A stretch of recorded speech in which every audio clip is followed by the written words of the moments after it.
Achiever club foundation का कार्यक्रम सुचारू रूप संपन्न। कार्यक्रम की शुरुआती में भारत रत्न डॉक्टर भीमराव अंबेडकर और महात्मा ज्योतिबा फुले की प्रतिमाओं पर माल्यार्पण एवं दीप प्रज्वलन कर उनको याद करते हुए हुई। इसके बाद अचीवर्स क्लब फाउंडेशन के अध्यक्ष सेवानिवृत्त वरिष्ठ वैज्ञानिक डॉक्टर यमुना सिंह परमाणु ऊर्जा विभाग भारत सरकार ने वहां पर उपस्थित रहे। 4 ग्राम पंचायतों में लगभग 500 लोगों को संविधान की उद्देशिका की शपथ दिलवाई। इसके बाद कार्यक्रम का सुचारू रूप से आयोजन किया गया। तत्पश्चात मेधावी छात्रों का छात्राओं को सम्मानित किया गया। कार्यक्रम में समाज के विभिन्न विभागों से डॉक्टर एवं इंजीनियर, पुलिस विभाग के लोग उपस्थित रहे। शिक्षा को आगे बढ़ाने के लिए अपनी अपनी बातों को रखते हुए कुछ कहा और पुलिस विभाग के साइबर के भी जानकारी दी गई कि आपको डरना नहीं है, साइबर के फ्रॉड लोगों को 1930 में कॉल करना है। हमारा चैनल अच्छा लगा तो सब्सक्राइब हुआ, शेयर जरूर करें। विश्व को संवारेंगी और एक महिला 2-3 पीढ़ी को संभाल सकती है, मेरा ये मानना है, अपने बेटे को और उसकी आने वाली जनरेशन को। इसलिए आप लड़कियों की शिक्षा पे जोर दीजिए, लड़कियों को पढ़ाइए, उनको बाहर भेजिए। मैं कहती हूँ नहीं है तो गांव से निकलकर ही बाहर भेज दीजिए। अगर वो पढ़ना चाहती है तो उसको पढ़ाइए।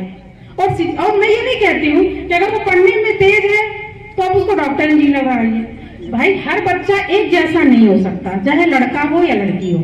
सब में सबकी स्किल अलग अलग है, किसी का किसी क्षेत्र में रुझान है। आजकल जैसे देवाश्री जी ने बताया कि छोटे छोटे रोजगार हैं हमारे यहाँ, है ना। हम महिलाओं को, अगर हमारी बेटी ज्यादा अच्छे से नहीं पढ़ रही है तो उसका एक ऑप्शन हम केवल शादी ही क्यों ढूंढते हैं। भाई छोटे छोटे उसको काम सिखा दें। ये मिलावटी की है तो आप अपने आप को सुरक्षित न समझिए। तो आपके अंदर की जो भी कमियां हैं ना, या तो आपका कोई तकलीफ हो रही है शरीर में वो पता चलेगा, या तो आपको कोई जांचें कराओगे उससे पता चलेगा। ठीक है, तो कोई भी जो बड़ी बीमारियां हैं ना, उसमें सबसे बड़ा कारण एक होता है ब्लड प्रेशर, दूसरा होता है शुगर, तीसरा उससे जोड़ता हुआ सोच लो मोटापा, और चौथा मान लो कि हमारी नशे की आदत। अधिकांशतः लोग गुटखा दवाओं को बीड़ी। ये 4 चीजें हैं, 4 चीजें। अगर आप इन 4 चीजों को कंट्रोल करते हैं ना, मैं ये मानता हूं कि आप 80 की एज तक कम से कम 50% तक तो आपको कोई ऐसी प्रॉब्लम्स हो नहीं सकती कि आप हार्ट अटैक से ग्रसित हो या आपको ब्रेन अटैक आ गया, लकवा मार गया, ऐसी चीजें नहीं हो सकती। ठीक है, मेरी बातें समझ में आ रही है? मैं बहुत कठिन में तो नहीं समझा रहा ना। ठीक है, तो बड़ी सिंपल भाषा में बोल रहा हूं मैं। तो अभी भी मैं बीच में अगर मेरे बोलने में किसी को कुछ मतलब क्वेश्चन पूछना है, कोई डाउट्स है, तो आप बेशक पूछ लीजिए। तो आज के डेट में 4 चीजें, 4 कारण, बीपी, शुगर, मोटापा से नशा, 4 चीजें। ठीक है, इन 4 चीजों को अगर आपने कंट्रोल कर लिया तो आप मान के चलो आप स्वस्थ हो। फिर आप चाहे दुनिया में कोई भी चीज खाते पीते पड़े रहो। ठीक है, कोई भी चीजें कि मैं मना नहीं कर रहा हूं कि आप यही छोड़ दो। समरसता, एकरूपता, वैज्ञानिक दृष्टिकोण लाते हुए रूपांतरित किया जाए और एक नई दिशा दी जाए, जिससे इस राष्ट्र के लिए एक नई स्थिति तैयार हो। ऐसा एक ऑर्गेनाइजेशन है जिसमें हम लोग काम कर रहे थे और पिछले 8 वर्षों से हर वर्ष साल भर में एक बार एकत्रीकरण होता था और उसमें खाने के 2 घंटे बाद 200 से ज्यादा हो जाए, या किसी को भी पेशाब बार बार लग रही हो, प्यास बार बार लग रही हो, मुंह सूख रहा हो, भूख ज्यादा लग रही है और उनका शुगर 200 से ऊपर रैंडमली किसी भी टाइम में हो जाए तो उसे डायबिटीज कहा जा सकता है। तो डायबिटीज कितने टाइप का होता है? मोस्टली डायबिटीज 4 प्रकार के होते हैं, वैसे होते बहुत सारे हैं हमारी भाषा में, लेकिन आम जन में कहा जाए तो डायबिटीज 2 टाइप के हैं, टाइप 2 डायबिटीज और टाइप 1 डायबिटीज। मोस्टली 95% जो पेशेंट में डायबिटीज होता है वो टाइप 2 डायबिटीज होता है, जो हमारी गलत लाइफ स्टाइल और गलत खान पान की वजह से होता है। और किसी भी बीमारी को उत्पन्न होने के लिए 2 कारण होते हैं। एक तो अनुवांशिक कारण होता है जिसको बदला नहीं जा सकता, और दूसरा कारण होता है हमारी गलत लाइफ स्टाइल। अगर हम अपनी लाइफ स्टाइल सुधार लें तो लगभग 90% लोगों को डायबिटीज 5 साल तक रोका जा सकता है, उसका लीड टाइम मिल जाता है, उसको डिले किया जा सकता है। क्योंकि अगर किसी को भी डायबिटीज पता चलता है और शुगर उसका अनकंट्रोल रहता है तो उसकी लाइफ करीब 15 साल तक कम हो सकती है। तो डायबिटीज से कैसे बचा जाए? सबसे पहले तो हमें ये देखना चाहिए कि घर में किसी को डायबिटीज है कि नहीं है, किसी का वजन ज्यादा है, किसी की सेडेंटरी लाइफ स्टाइल है या स्ट्रेस है, कोई नशा कर रहा है। तो ऐसे लोगों को अपने सबसे पहले कोई भी तकलीफ होती है, जैसे कि मोस्टली 3 लक्षण होते हैं डायबिटीज के। पॉलीयूरिया जिसे बोलते हैं बार बार पेशाब लगना, बार बार भूख लगना और बार बार प्यास लगना। इसके अलावा और भी बहुत सारे कारण हो सकते हैं, लक्षण हो सकते हैं डायबिटीज के, जैसे उदासीपन छाना, थकान लगना, कमजोरी लगना, सिर दर्द होना, पैरों में जलन झुंझुनाहट होना। ऐसी चीजें भी अगर किसी को है तो अपना ब्लड प्रेशर और डायबिटीज तुरंत चेकअप कराना चाहिए और उसके हिसाब से अपने डॉक्टरी सलाह लेनी चाहिए। तो इससे बचा कैसे जाए, डायबिटीज से कैसे बच सकते हैं? मोस्टली अभी देखा जाए तो हर तीसरे घर में एक डायबिटीज का पेशेंट है, हर 8वां व्यक्ति इंडिया में डायबिटीज से पीड़ित है और इंडिया में देखा जाए तो लगभग 8 से 10 करोड़ लोग डायबिटिक हैं और उसमें से लगभग 2 करोड़ लोगों की मृत्यु हो जाती है डायबिटीज के कॉम्प्लिकेशन की वजह से, जैसे हार्ट अटैक है, लकवा है, किडनी की तकलीफ है, इन सारी चीजों से। और दूसरी एक और इम्पोर्टेंट चीज है कि आप किसी को देखते हैं कि पूछते आप कैसे कमजोर होते जा रहे हैं, वजन कम हो रहा है, किसी के पैर में जख्म हो रहा है, घाव भर नहीं रहा है, सालों से नहीं भर रहा है, ऐसे पेशेंट को तुरंत अपने डायबिटीज की जांच करानी चाहिए। हम बच कैसे सकते हैं? तो डायबिटीज लाइलाज बीमारी नहीं है और डायबिटीज के साथ ही और कई सारी बीमारियां होती हैं जिसे मेटाबॉलिक सिंड्रोम भी कहते हैं, जैसे ब्लड प्रेशर हो गया, कोलेस्ट्रॉल हो गया, मोटापा हो गया। इसके साथ होता है, मोटापे के साथ आता है आर्थराइटिस, थायराइड और इसी क्रम में आगे जो कॉम्प्लिकेशंस हो सकते हैं डायबिटीज के, तो 3-4 टाइप के कॉम्प्लिकेशन मोस्टली होते हैं, जैसे हार्ट अटैक आता है, लकवा आता है, किडनी की तकलीफ होती है, पैरों में जख्म नहीं बढ़ता और इसके साथ हमारा ब्लड प्रेशर 100% 90% लोगों में डायबिटीज के साथ ब्लड प्रेशर भी रहता है, कोलेस्ट्रॉल भी रहता है। तीनों चीजों को एक साथ कंट्रोल करना बहुत जरूरी है। इससे बचा कैसे जाए? तो हमें इससे छोटी चीज है ना, क्योंकि वो बहुत जरूरी है, क्योंकि हर आदमी इंस्टा, फेसबुक और जितने भी सोशल अकाउंट है, कहीं ना कहीं रील बनाने के लिए, रील देखने के लिए आदमी समय वो करता है। तो उसमें हमेशा कोई ना कोई हैकर इतना पीछे लगा रहता है, कहीं ना कहीं आपका फोन हैक करेगा और उसका मिसयूज करेगा और उसके थ्रू आपसे पैसे मांगेगा, या तो आपके रिलेटिव से मांगेगा या फैमिली मेंबर से मांगेगा, कुछ ना कुछ तो करेगा ही। फिर दूसरा होता है कि बताते हैं, रुको।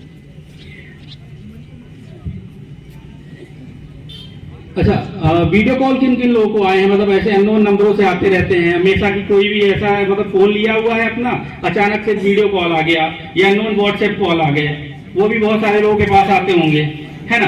तो उस पर क्या होता है, बेसिकली कभी भी अननोन फोन को उठाना ही नहीं है। अगर उठा भी लिया है तो हमेशा कैमरे को, अगर उठा लिया गलती से, तो अपने जो कैमरे का फ्रंट कैमरा उसको थोड़ी देर लॉक करके रख लो, और लॉक कर मतलब ऐसे ब्लॉक करके, और उसको उधर खींचते तो फोटो, कोई टेंशन नहीं, क्योंकि उसके बाद ही तो उनका असली वो होता है। बेसिकली साइबर अपराध का सबसे बड़ा वो जाता है, सबसे पहले इंसान को एक लालच आती है, चाहे वो 1 रुपए की हो, 10 रुपए की हो, लाखों का हो, कुछ भी हो, तो एक लालच आई तो आपने उसके लालच के चक्कर में थोड़ा सा तो घुस गए, उसके अंदर इन्वॉल्व हो गए। इन्वॉल्व जैसे हुए, अब अचानक से इन्वॉल्व तो हो गए, अब इसके बाद सामने वाले ने उसका डर, क्योंकि अब आपको थ्रेट करना चालू कर देगा। आपकी अगर फोटो वायरल हो गई है, तो जब फोटो वायरल हुई तो लगेगा समाज में किसी को, मेरे रिश्तेदारों को भेज देगा, मेरे दोस्तों को, मेरे सोशल अकाउंट पे कहीं भी डाल देगा, तो क्या होगा, अपन डर जाएंगे। अब जो वो बोलेगा तो आप करोगे, ये क्योंकि होता है। फिर इसके बाद ये तो 1 रुपए से हो गया इसका, फिर अचानक से अननोन कॉल से जो अननोन कॉल से वीडियो बन गया आपका। अब कुछ नहीं बना, आपकी एक फोटो भर, मतलब आपने वीडियो कॉल किया, इधर आपको एक फोटो दिखती है, हमेशा वीडियो कॉल करते होंगे तो एक फोटो अपनी आ जाती है। अब उसके साथ भी मॉर्फिंग होती है, सामने वाले ने उधर कुछ वीडियो बना लिए, कुछ दूसरी इमेजेस लगा लिए और उसको आपके रिलेटिव को भेजना चालू कर दिए। अब आप डर गए, वहां पे भी आपके साथ सामने वाले ने बोला इस अकाउंट में इतने पैसे डाल दो, उस अकाउंट में इतने पैसे डाल दो, बहुत सारे लोगों के साथ हुआ होगा और उसका शिकार हुए होंगे। लोग बोलना नहीं चाहते, एक वैसी बात रहती है, लेकिन बेहिचक इसके लिए अपने को शिकायत करनी है, कंप्लेन करनी है। और उसके लिए मेन जो प्रिपरेशन है वो सबसे इम्पोर्टेंट नंबर है 1930 के बारे में किसको पता है? बहुत कम है संख्या। उसके बारे में 1930 डायल करके सेव कर लीजिए फोन पे अपने। इस क्षेत्र में 4 पंचायतों में जो विद्यालय हैं वहाँ के बच्चों को चयनित किया गया। उसमें से 57 बच्चे पुरस्कृत हुए हैं आज।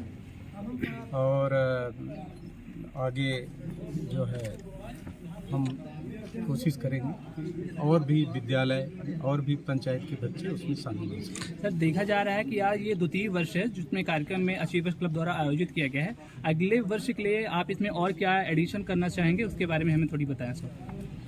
अगले वर्ष के लिए जैसा मैंने बताया कि हम लोग प्रयास करेंगे कि और भी पंचायत जो इस क्षेत्र में हैं वो जुड़े इस कार्यक्रम से प्रेरणा लेकर के, और उन पंचायतों के बच्चों को हम शामिल करें इस प्रोग्राम में। तो हम लोगों का प्राथमिकता यही है।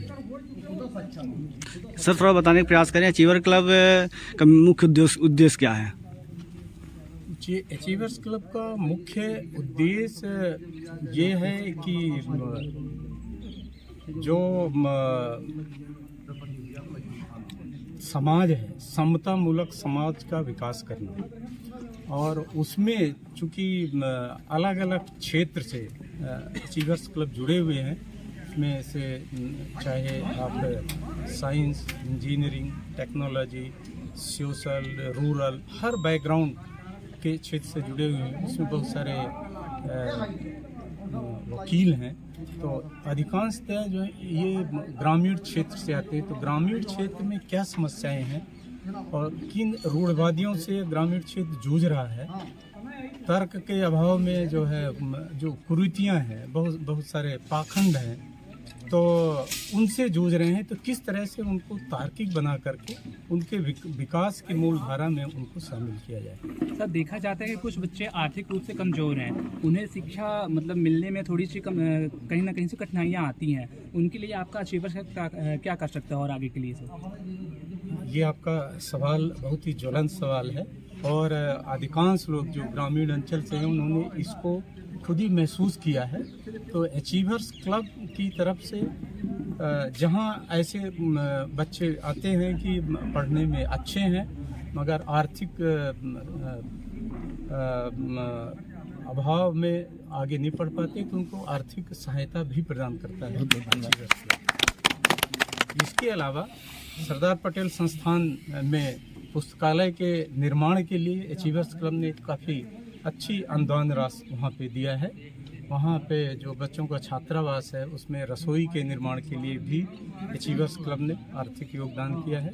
और यहाँ पे पुष्पेंद्र जी हैं, मैंने देखा है उनका एक इसमें लेख भी है जिसमें उन्होंने अचीवर्स क्लब के योगदान की काफ़ी प्रशंसा की। उसके अलावा और भी बहुत सारे क्षेत्र हैं जिसमें शिक्षा के अलावा और भी है, मेडिकल या किसी को रोजगार शुरू करना है या रोजगारोन्मुखी किस तरह से बच्चों को बनाया जाए, रोजगार से संबंधित कैसे जानकारी दी जाए जिससे वो प्रशिक्षित होने के बाद कुछ न कुछ रोजगार में लग सकें, ऐसे खाली न बैठे रहें। एक और है कि आजकल ये हम सब देखते हैं कि नशा, ये जो बच्चे हैं, मैंने जैसे अपने संबोधन में बोला 12 से 18-20 इस उम्र के बच्चे जो है नशा की ओर जो जा रहे हैं, तो उनके मन में कहीं कहीं भटकाव है, तो उनको मुख्य धारा में ले आना। तो उसके लिए जो भी काउंसलिंग की ज़रूरत हो या कुछ आर्थिक सहयोग की ज़रूरत हो तो वो भी अचीवर्स क्लब। बहुत धन्यवाद।